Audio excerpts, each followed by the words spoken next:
And then finally, probably the most exciting news is that we finally have been able to release the renderings. Councilman Barnes mentioned the final park renderings are posted on the city page, the Engage page. I think they're up on Facebook, and they give us the sort of the artistic interpretation of what each of the new amenities is going to look like and their locations.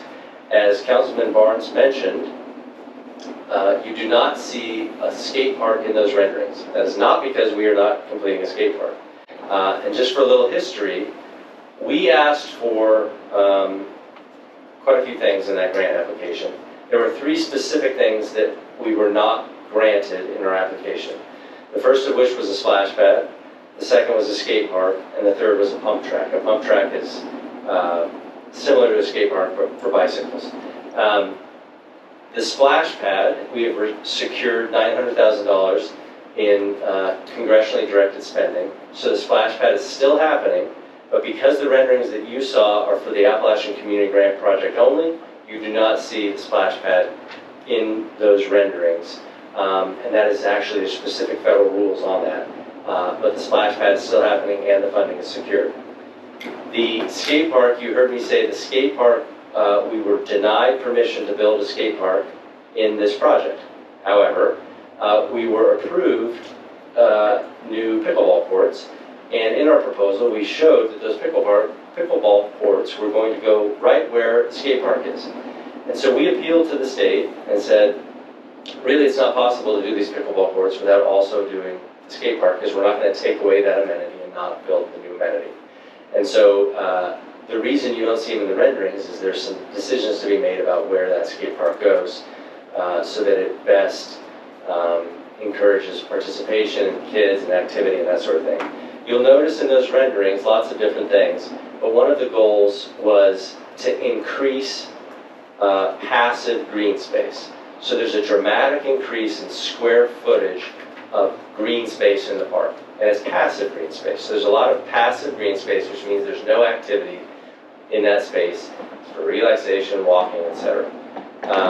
You'll also notice a little bit better of clustering of activities. So Diamond 1 is going to be across the street from Balmer Field. Put baseball fields near each other, share parking, that sort of thing. Pickleball courts are going to go right next to the tennis courts. People can park, they do similar activities. And then the skate park, similarly, will go to a place where 2 things we want to have happen.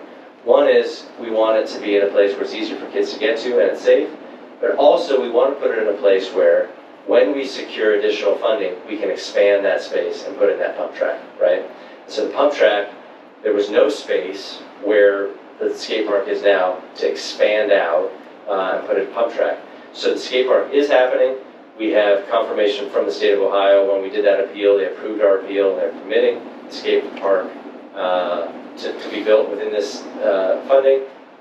And then Councilman Creed did mention we have set aside some money to supplement projects here and there. And so the biggest challenge with this project has been the challenge that we're facing with everything right now, and that's pricing.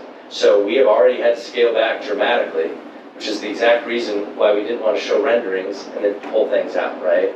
Originally we had new sidewalks up and down Water Street. That's not happening.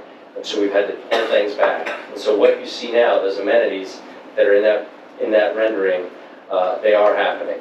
And then just a side note, if you see something that should be there and it's not in the rendering, like the bridge that goes across the lake, we are not taking that bridge out. It just was not in the artistic rendering. So no need to fret there. But please share that information. Please push those renderings out. It is really time to get excited about this project. I think we'll start to see dirt move on these interior amenities in October. And then, of course, the Visitor Center is a completely separate $5 million that the county commissioners received. That's what item 2 is for, is that separate lease to the commissioners to lease that corner of the park where the Visitor Center will go. So I'm happy to have that stuff out in the public. It's an exciting time. It generates a lot of questions. Please feel free to push those questions to me or use the information that I provided tonight to answer them. I'm certain that there will be construction growing pains along the way, but it does feel good to have that out there and be moving dirt. With that, I will conclude my report. Thank you, Mayor. I think I can say on behalf of the council that we appreciate all the work that's gone into this, both you and your staff, and all the council people that have looked at these things and worked with you. So this is a great opportunity for the city. So thank you again for that report.